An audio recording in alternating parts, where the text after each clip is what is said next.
And good Thursday morning to you. Happening now, new information on whether the head of the Justice Department lied to Congress. I'm John Scott. It's a big topic to start off with. Yes, it is. Glad you're with us, everybody. I'm Jenna Lee. Attorney General Eric Holder is defending himself and his department in writing, sending a letter to the House Judiciary Committee chairman.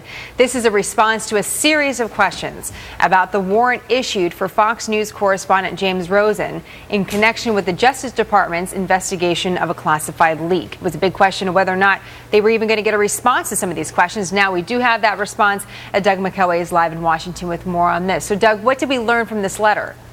Well, Jenna, Holder's letter came in response to 8 questions that House Judiciary Committee Chairman Bob Goodlatte sent him after Holder gave testimony last May that some analysts believe was less than truthful. Here's what Holder said at that time. With regard to the potential prosecution of the press for the disclosure of material, that is not something that I've ever been involved in, heard of, or would think would be a wise policy. In fact, my view is quite the opposite. In his letter of last night, Holder said approval for the Rosen warrant came on May 28, 2010. He said that he was the one who approved the government's issuance of the subpoena. And he said he does, quote, not agree that characterizations establishing probable cause for a search warrant for materials from a member of the news media during an ongoing investigation constitute an intent to prosecute that member. Holder defended the way they handled the leak, saying it was necessary and appropriate. He also says that obtaining relevant evidence from a member of the news media is not equivalent to the prosecution of a member of the news media.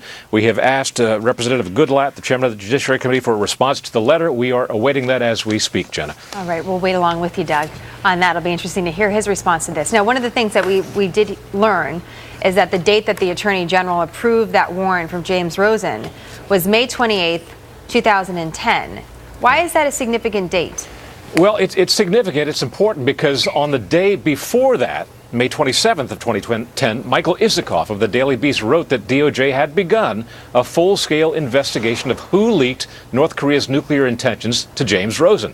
Isikoff reported that the investigation would soon go public. He said, and I'm quoting now, if that happens, it will inevitably fuel allegations in the conservative blogosphere that the Obama White House is waging a vendetta against Fox News, which senior advisor David Axelrod has called not really a news station.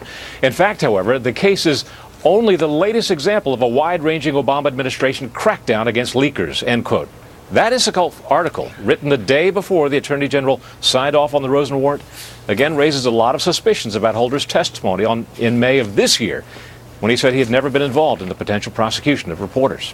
Jenna? A story we'll continue to follow for sure, Doug. Thank you. Yep, sure.